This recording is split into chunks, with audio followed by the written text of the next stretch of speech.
പെറ്റതുള്ള സഹിക്കില്ല. ഏതോ കുട്ടികളെ മത്സരിച്ചിട്ട് ഒരു കുട്ടികൾ മത്സരിച്ചിട്ട് സ്റ്റേജിൽ നിന്ന് ഇറങ്ങുമ്പോഴേ ആ കുട്ടീനെ എത്രയോ അമ്മമാര് ചീത്ത വിളിക്കുന്നത് ഞാൻ കേട്ടിട്ടുണ്ട്. നീ എന്തോന്നാ അടി കാണിച്ച്, എന്തോന്നാ കാണിച്ചെന്ന് ചോദിക്കുന്നുണ്ടല്ലോ. ഏതോ ആയിക്കോട്ടെ, പെറ്റതുള്ള സഹിക്കില്ല എന്നുള്ള ഇതെന്തൊരു പാട്. ഞാൻ എന്റെ സ്വന്തം അഭിപ്രായം പറഞ്ഞെന്ന്. ഞാൻ നിങ്ങൾക്ക് പറഞ്ഞോണ്ടുണ്ട്.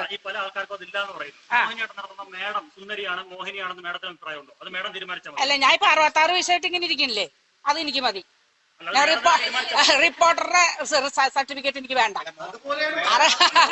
ആയിക്കോട്ടെ, ഞാൻ ചോദിക്കട്ടെ, നിങ്ങളുടെ ഈ ചാനലുകാരെ വീടുകളിലെ വല്ല പയ്യന്മാരെ പെൺകുട്ടികളെ നിങ്ങൾക്ക് പൊള്ളണ രീതിയിൽ ഞാൻ വല്ലതും പറഞ്ഞ നിങ്ങളെ സംബന്ധിച്ച്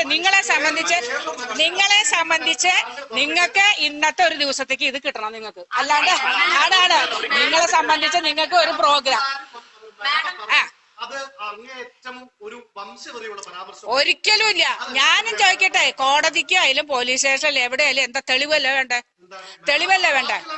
എന്ത് തെളിവ്? ആ വ്യക്തികളുടെ പേര് പറഞ്ഞാലേ കുഴപ്പമുള്ളൂ, ഞാനില്ല. അല്ല നിങ്ങൾ ഈ പറഞ്ഞ വ്യക്തിയുടെ കൂടെ നിങ്ങൾ എല്ലാരും കൂടെ അങ്ങോട്ട് കൂടിക്കോളൂ, ഒരു വിരോധമില്ല. കൂടിക്കോളൂ, ഒരു വിരോധം ഇല്ലെന്ന്. ആയിക്കോട്ടെ, കൂടിക്കോളൂ.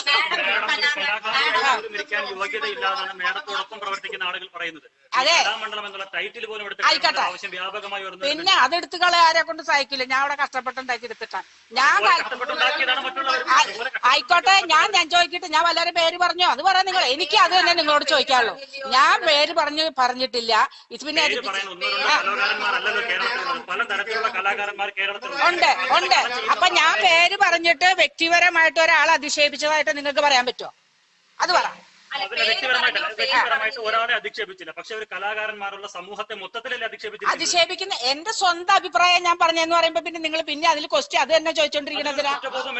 ഒരു കുറ്റബോധമല്ലേ. ഞാൻ ഇനിയും പറയുന്നു പറഞ്ഞാല് എനിക്ക് എന്റെ കലയായിട്ട് സംബന്ധമായിട്ടുള്ള പ്രശ്നങ്ങൾ എനിക്ക് വരുമ്പോ ഞാൻ സംസാരിക്കും. എന്റെ അതല്ലേ അത്.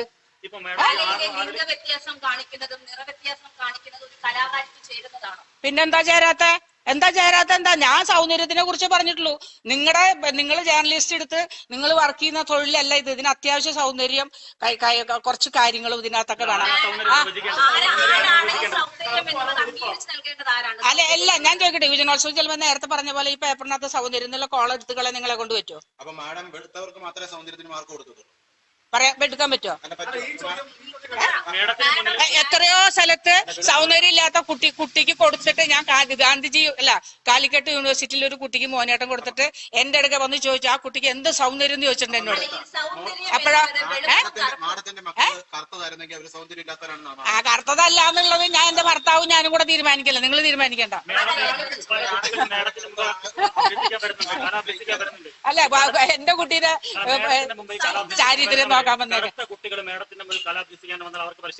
പരിശീലനം കൊടുക്കും. മോളെ മത്സരത്തിന് പോകണ്ടെന്ന് പറഞ്ഞ മോൾ മത്സരത്തിന് പോണ്ട, ഒരു തൊഴിൽ പഠിച്ച് നല്ല അമ്പലങ്ങളിലും ക്ഷേത്രങ്ങളിലും കളിക്കുമ്പോ പ്രശ്നമില്ല. മത്സരത്തിന് മുമ്പ് സൗന്ദര്യത്തിന് ഒരു കോളുണ്ട്. സൗന്ദര്യം ഇല്ലെങ്കിൽ ഒരു മാർക്ക് ഇടുന്നില്ല. ഇല്ല, ഒരിക്കലും ഇല്ല. ഞാൻ ഒറ്റയ്ക്ക് വിചാരിച്ച ഒരു കാര്യം നടക്കില്ല. ഇപ്പൊ തന്നെ യൂണിവേഴ്സിറ്റിക്ക് എന്ത് നടന്നു? ഞങ്ങൾ കലാകാരന്മാര് വിചാരിച്ചിട്ട് വല്ലതും നടന്നോ? ഇല്ലല്ലോ, നടന്നോ? ഇല്ല. ഗവൺമെന്റ് തന്നെ വിചാരിക്കണം, ആ കോളെടുത്ത് കളയണം. പിള്ളേർക്ക് സൗന്ദര്യം ഇല്ലെങ്കിലും കളിക്കണം. ഞങ്ങൾക്ക് തിയറിയില് ഞങ്ങൾ ഡിപ്ലോമയൊക്കെ എടുത്തവരാ. ഈ തിയറിയിൽ ഞങ്ങൾക്ക് ഒരു നർത്തകിക്ക് വേണ്ട ലക്ഷണങ്ങളുണ്ട്. മനസ്സിലായ? എന്താണ് ആരാ? ഞങ്ങൾ മനസ്സിലായില്ല. അതിന്റെ തുടക്കം പറ. ഞങ്ങളെന്ന് വെച്ചാല് അത് തന്നെ, ഞങ്ങൾ കോഴ്സ് കഴിഞ്ഞിട്ടുള്ള സ്ഥാപനങ്ങളിലെ ടീച്ചേഴ്സിനെ പഠിക്കാനുണ്ടെന്ന്. ആയിരിക്കട്ടെ, RLV ആയിട്ട് ഞാൻ ചോദിക്കട്ടെ, RLV ആയിട്ട് ഞാനായിട്ട് ഒരു ബന്ധമില്ല. ഞാൻ കലാമണ്ഡലത്തിലാ പഠിച്ചത്. എനിക്ക് എന്താണ് മുമ്പും മേഡം ഈ തരത്തിൽ പലതരത്തിലുള്ള ഇടപെടലുകൾ നടത്തിയിട്ടുണ്ട്, പലതരത്തിലുള്ള അധിക്ഷേപം നടത്തിയിട്ടുണ്ട്. അതിന്റെ തെളിവൊക്കെ കൊണ്ടുവരാൻ പറ, അയാളോട് കൊണ്ടുവരാൻ പറ. നിങ്ങളുടെ കയ്യിൽ വല്ല ഉണ്ടെങ്കിൽ. ഞങ്ങളെന്ന് പറഞ്ഞാല് ഞങ്ങൾ പഠിച്ചിട്ടുള്ള, ഞാൻ ചോദിക്കട്ടെ, ഞങ്ങളെന്ന് ഞങ്ങൾ പറഞ്ഞു, നിങ്ങളെല്ലാവരും ഞങ്ങളല്ലേ? നിങ്ങൾ ഒരാളെ ഏതോ ഒരു ചാനലിലെ ഒരു കുട്ടി എന്തോ പ്രശ്നം ഉണ്ടാക്കിയപ്പോ നിങ്ങൾ എല്ലാവരും ഒത്തല്ലോ. അതുപോലെ ഞങ്ങൾ ഒരിക്കലും ആരും നിൽക്കണ്ട. പറഞ്ഞത് ശരിയായില്ല എന്ന്. വേണ്ട, എനിക്ക് നീന പ്രസാദിന്റെ മേതിൽ ദേവികയുടെ സർട്ടിഫിക്കറ്റ് ഒന്നും എനിക്ക് വേണ്ട. കേട്ടല്ല, ഞങ്ങളാ അവരാ. ഞാൻ ചോദിക്കട്ടെ, നീന പ്രസാദ് ഏത് സ്ഥാപനത്തിൽ കോഴ്സ് കഴിഞ്ഞു? ഡിപ്ലോമ എടുത്തിട്ടുണ്ടോ? അപ്പൊ പിന്നെ എന്തിനാ നീന പ്രസാദ് പറഞ്ഞു മേതിൽ ദേവിക പറഞ്ഞു എന്നൊന്ന് എന്റെ വീട്ടിൽ വന്ന് നിങ്ങൾ പറയണം. അല്ല ആയിക്കോട്ടെ, ഞങ്ങള് കലാകാരന്മാർ കലാമണ്ഡലത്തിൽ പഠിച്ച ടീച്ചേഴ്സിന്റെ കാര്യം ഞാൻ പറഞ്ഞു. എന്താണ് എന്റെ സഹോദര ഡിപ്ലോമ RLB ആയിട്ട് ഞാൻ ഒരു ബന്ധമില്ല. അവര് ഡിപ്ലോമയാണോ ഡോക്ടറേറ്റ് ആണോ എനിക്ക് അറിയേണ്ട ആവശ്യമില്ല. ഒരാവശ്യമില്ല, എനിക്ക് ഒരു പരിചയമില്ല. ഇല്ല, പ്രശ്നം ഉണ്ടോ ഇല്ല എന്നുള്ളത് ഞാൻ നിങ്ങളുടെ അടുത്ത് ബോധ്യപ്പെടുത്തേണ്ട ആവശ്യമുണ്ടോ? ഇന്നത്തെ പ്രശ്നമല്ലേ നിങ്ങൾക്ക് അറിയണ്ടോ? നിങ്ങൾക്ക് ഇന്നത്തെ പ്രശ്നമല്ലേ അറിയണ്ടോ? അറിയണോ? അങ്ങനെ എനിക്ക് പറയാൻ സൗകര്യം ഇല്ലെങ്കിലാ അഭിപ്രായം, എന്റെ സ്വന്തം അഭിപ്രായം എനിക്ക് പറയാൻ നിങ്ങളോട് സർട്ടിഫിക്കറ്റ്. അതെയാ, ഇതെന്റെ വീടാ, മനസ്സിലായില്ല? ഇതെന്റെ വീടാ. ഞാൻ നിങ്ങളോട് സംസാരിക്കാൻ ഇഷ്ടമല്ലാന്ന് നിങ്ങൾ റിപ്പോർട്ടറിൽ ഞാൻ വിളിച്ചു പറഞ്ഞു. എന്റെ കയ്യിൽ തെളിവുണ്ട്. ഈ കുട്ടിയോട് ഞാൻ വിളിച്ചു പറഞ്ഞു എനിക്ക് താല്പര്യമില്ലെന്ന്. പിന്നെ നിങ്ങൾ എന്തിനു വന്നു? പറയാതെ കേൾക്കുമ്പോ മര്യാദയായിട്ട് കേട്ടിട്ട് പോണം. ഞാൻ പറയണതിന്റെ മറുപടി കേട്ടിട്ട് പോണം. അല്ലാണ്ട് നിങ്ങള് ഇല്ലില്ല, ഞാൻ നിങ്ങളെ വിളിച്ചില്ലല്ലോ. ഞാൻ നിങ്ങളെ വിളിച്ചോ? ഇല്ല, റിപ്പോർട്ടറെ ഞാൻ ഇതിനകത്ത് കയറ്റൂല എന്ന് ഞാൻ ശബ്ദം ചെയ്തിട്ടുള്ള ഒരാളാണ്. മനസ്സിലായില്ല? നിങ്ങൾ എന്തിനാ പറഞ്ഞ? ഞാൻ വരണ്ടെന്ന് പറഞ്ഞില്ല. പിന്നെ വരും. വരേണ്ട ആവശ്യമുണ്ട്. പോയാ മതി, ഇത്രയൊക്കെ മതി. ഈ ചോദ്യം വീണ്ടും നമ്മൾ ചോദിക്കുന്നു, താങ്കളെ സംബന്ധിച്ച് സൗന്ദര്യം എന്ന് പറഞ്ഞാൽ അത് വെളുപ്പാണ്.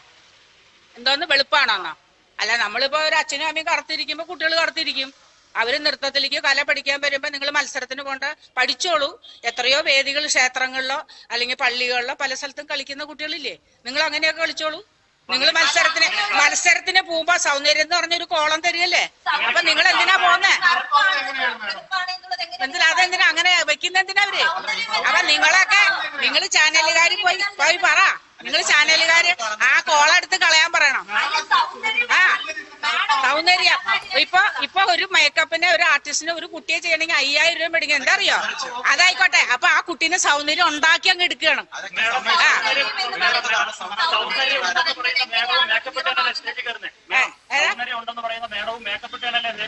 ആണ്, അല്ലാതെ അപ്പൊ ആരും കണ്ടോണ്ടിരിക്കില്ലോ. അപ്പൊ സൗന്ദര്യം ഉണ്ടാക്കി എടുക്കുകയാണെന്ന്.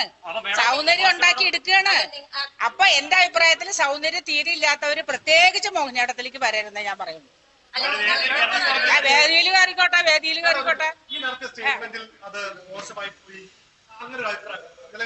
അരെ ഞാനതിന് ആരുടെയും പേരും പറഞ്ഞിട്ടില്ല, ജാതി മതവും പറഞ്ഞു. ഞാൻ പറഞ്ഞത് തന്നെ പിന്നെയും പറഞ്ഞോണ്ടിരിക്കണം. നിങ്ങളെല്ലാരും കൂടെ എന്നെ കൊണ്ട് ആ പേര് അങ്ങോട്ട് പറയിപ്പിക്കണം, അല്ലെങ്കിൽ ഉണ്ടാക്കണം. അത്രയല്ലേ?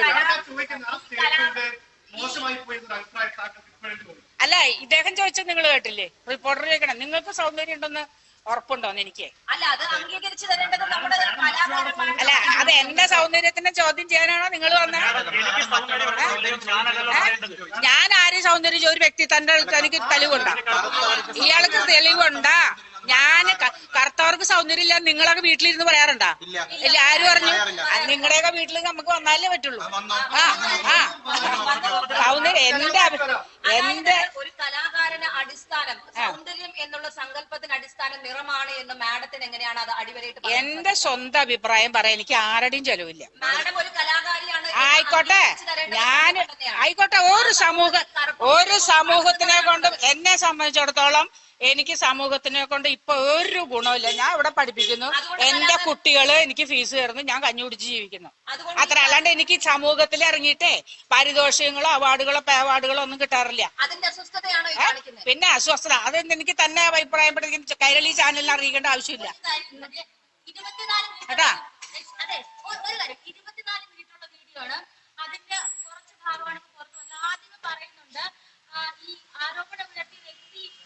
മാഡത്തിനെതിരെ, അതായത് ആദ്യകാലങ്ങളിൽ മാഡത്തിനെതിരെ കുറച്ച് ഫോൺ കോളുകൾ മറ്റും പുറത്തു കൊണ്ടുവന്ന് മാഡത്തിനെതിരെ സമർപ്പിച്ചിട്ടുള്ളത്.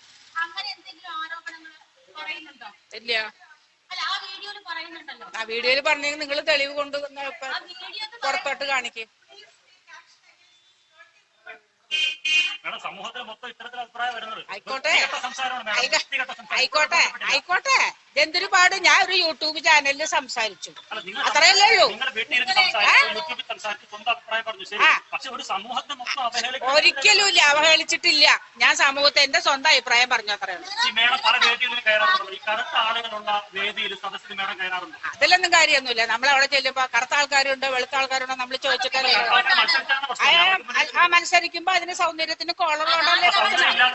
അപ്പൊ എന്നിട്ട് നമ്മള് സൗന്ദര്യത്തെ കുട്ടിക്ക് അത് പ്രശ്നമാവുന്നുണ്ട്. ഒഴിവാക്കണമെങ്കിൽ എല്ലാവരും വിചാരിക്കും, ഞാൻ മാത്രം വിചാരിച്ച് നടക്കില്ല. അതല്ല ഞാൻ എന്റെ അഭിപ്രായം പറഞ്ഞു. ഒരു വ്യക്തിയെ കുറിച്ച് കുറച്ച് സൗന്ദര്യമുള്ളവരും കുറച്ച് കാണാൻ ഭംഗിയുള്ളവരും മോഹിനിയാട്ടത്തിലേക്ക് വന്നാലേ ഭംഗി ഉണ്ടാവുള്ളൂ. അതിന് ശരീരം കൊണ്ട് ചെയ്യുന്ന ഒരു പ്രവൃത്തിയാണ് കൂടുതലും. അടവുകളും കാര്യങ്ങളൊക്കെ വളരെ ലൈറ്റായിട്ട് ചെയ്താൽ മതി. ഇതിന് ബോഡി മൂവ്മെന്റ്സ് ആണ് മെയിൻ ആയിട്ട്. ഉദാഹരണത്തിന് ഒരു പൂതനാമോഷം എടുക്കുമ്പോ കൃഷ്ണന്റെ അടുത്ത് വന്നിട്ട് കൃഷ്ണനെ കൊല്ലാനുള്ള സംവിധാനം ചെയ്യുന്നത് എങ്ങനെയാ നിങ്ങളിൽ വല്ലവർക്കും അറിയാമെന്ന് എനിക്ക് അറിഞ്ഞൂടാ. മുലയില് വിഷം തേച്ചിട്ട് പാല് കൊടുത്ത് കൊല്ലുന്നതാണ് കൃഷ്ണന്റെ കഥ. ഇതില് ഒരു പുരുഷൻ ഈ ബ്രസ്റ്റിനകത്ത് വിഷം തേച്ചിട്ട് കൊടുക്കുന്ന ഒരു സന്ദർഭം പ്രായപൂർത്തിയായ ഒരു പയ്യൻ ചെയ്താലും, അഥവാ ഒരു സ്ത്രീ നല്ല കാണാൻ ഭംഗിയുള്ള ഒരു കുട്ടി ബ്രസ്റ്റൊക്കെ നല്ല ലെവലിൽ നിർത്തിയിട്ട് ചെയ്യുന്ന ഒരു കുട്ടി ചെയ്യുന്നതും തമ്മിൽ വ്യത്യാസം ഉണ്ടാവും. ഇതൊക്കെ കണക്കാക്കിയിട്ടാണ് ഞാൻ പറഞ്ഞിട്ടുള്ളത്. അല്ലാതെ നിങ്ങൾ വിചാരിക്കണ പോലെ ഓടിങ്ങിട് വന്നിട്ട് മോഹിനിയാട്ടം കളിക്കുന്നതല്ല. അതിനകത്ത് ഒരുപാട് കാര്യങ്ങളുണ്ട്. മത്സരത്തിന് ഒരു കുട്ടി 10 മിനിറ്റ് കളിക്കുന്നതല്ല മോഹിനിയാട്ടം. ഒരു വർണ്ണം അരമണിക്കൂർ 3/4 മണിക്കൂറുള്ള ഒരു വർണ്ണം മോഹിനിയാട്ടത്തിൽ ഏറ്റവും മേജർ ആയിട്ടാണ് വർണ്ണം. അതിനകത്തൊരു കുട്ടീനെ നമ്മൾ 9:50 മിനിറ്റിലാണ് കട്ടനിടുന്നത്. 10 മിനിറ്റിലായി കഴിഞ്ഞാൽ കട്ടനിടും. യൂണിവേഴ്സിറ്റിക്ക് 14:50. ഇതിനകത്തൊരു കഥയോ ഏതെങ്കിലും ഒന്ന് ചെയ്തിട്ട് അവസാനിപ്പിക്കാൻ പറ്റൂല. അപ്പൊ അത്രയും ഷോർട്ടാക്കിയിട്ട് ഒരു മോഹിനിയാട്ടം നമ്മൾ അവതരിപ്പിക്കുമ്പോഴേ ഈ വക സെക്സ് രൂപേണയുള്ള ഒരുപാട് ഐറ്റംസ് ആണ് മോഹിനിയാട്ടത്തിലുള്ളത്. ഒരു കുട്ടി മണിയറ ഒരുക്കുന്നു ഭർത്താവിന് വേണ്ടി, അങ്ങനെ എന്താ ഒരുപാടുണ്ട് പറയുകയാണെങ്കിൽ. അല്ല ഞാൻ പറഞ്ഞു കഴിയട്ടെ. അപ്പൊ അങ്ങനെ വരുമ്പോ ഇതിനെല്ലാം സൗന്ദര്യം എന്ന് പറഞ്ഞൊരു മാനദണ്ഡം. ഒരു മണിയറ ഒരു പുരുഷൻ ഒരുക്കുമ്പോ എങ്ങനെ ഇരിക്കും? ഓരോ ലിംഗം എന്ന് പറഞ്ഞാൽ അതായത് മോഹിനിയാട്ടത്തിന് പെൺകുട്ടികളെ ചെയ്യാവുന്നുള്ളതാണ് എന്റെ ഒരു അതെന്റെ അഭിപ്രായം.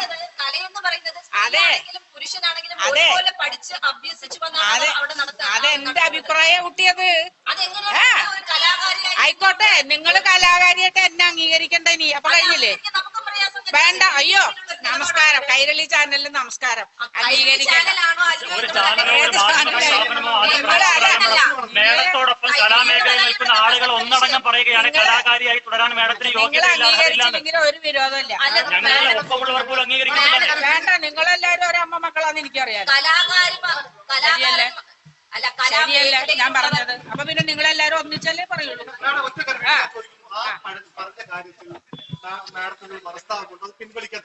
ഞാനാ പിൻവലിക്കാൻ? ഞാൻ ആരും അതിന് തേജാവധം ചെയ്തിട്ടില്ലോ.